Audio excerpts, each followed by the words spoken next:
Morning, people. This is Arpin over here again.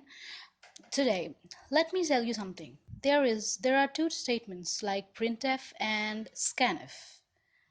Have you ever heard that a printf statement is called as an output statement and a scanf statement is also called as an input statement? Have you heard this? Now, today in this video, I'm going to justify how a printf is an output statement and a scanf is an input statement.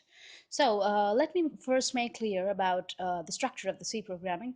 First, you include a header file like stdio.h, which means standard input output dot header.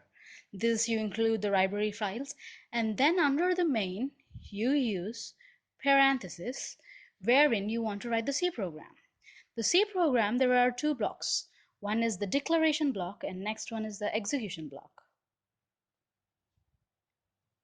So in the declaration block, what you actually do is you declare all the variables which you need under the execution block. And in the execution block, you actually show what all values you need to take as the input, what you need to show on the screen, etc. So now, let me discuss about the execution and the declaration part in detail. So now maybe I have a number of students. Okay, let that be 30 students. And I want to store this, I want to print this value. See, I want a screen where my program displays number of students is equal to 30.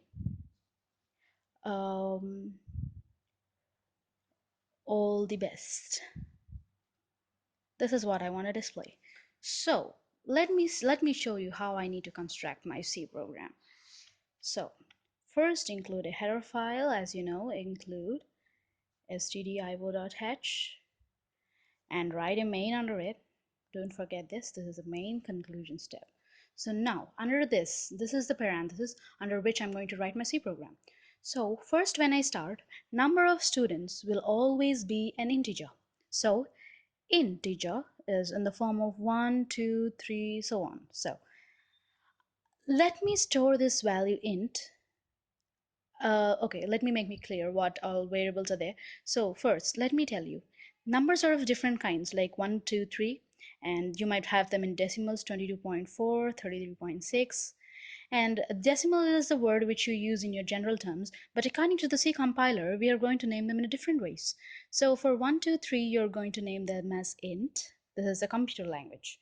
So, and for in form of decimals, you use float. Hope I made you clear with this. So when you're using an int, that means number of students. Remember, number of students will always be an int because it is never a decimal. A student can never be divided into decimal, but can be conveyed in the form of whole numbers only. So I'm going to store the number of students in the variable n. Okay, so I use int n. Now my output, it should be number of students.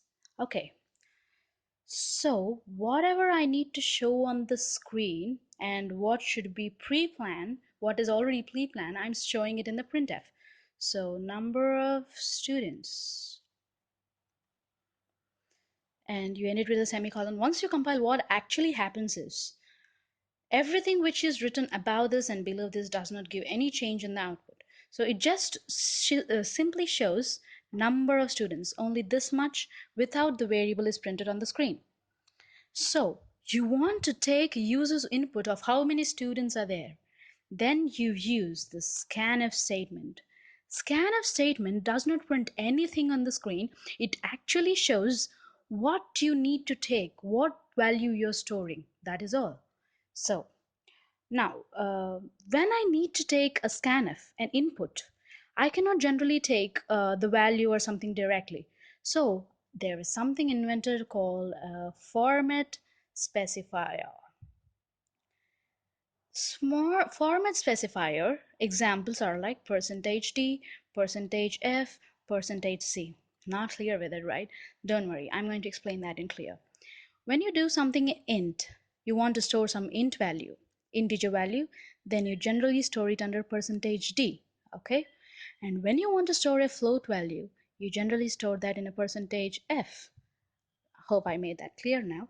So what is the value I need to store? That's an int value. And so under the double quotes, I use %d and an ampersand over here. That means I'm storing this value in the address of what? N. Yeah. And again end it with a semicolon. So number of students, this is what is displayed. Once that is done, the cursor waits over here. So you're going to type 30 on your keyboard and press enter. And the value 30 gets stored under this N. So what you want to do is, you want to show that on the screen. Printf, and to show it over here, we use the same format specifier, but the difference between printf and scanf is once you're ended with the double quote, you use an address to store it. But here you're just printing it, so after the comma you just say n and end it with a semicolon. So now the value is also given out there. To add more detail, and before this %d, you can add something like number of students equal to %d and then end it with a semicolon, sorry, comma, and then say it is n. This can also be possible. And after this, you want to display all the best. So what do you think you should use, printf or scanf? Scanf is only to store values, but this is to display the value. So you're using printf. And what do you say? Whatever you need to write in the double quotes, you have to write, and everything under the double quote will be displayed over there, irrespective of what all spelling mistakes you make and everything. So all the best, and there you end it. And everything which is in this block, I mean the printf statements, will only get displayed, and the scanf statement will get stored. Whatever the value you've given in the scanf statement will always be stored, and that would always be shown on the screen. Thank you.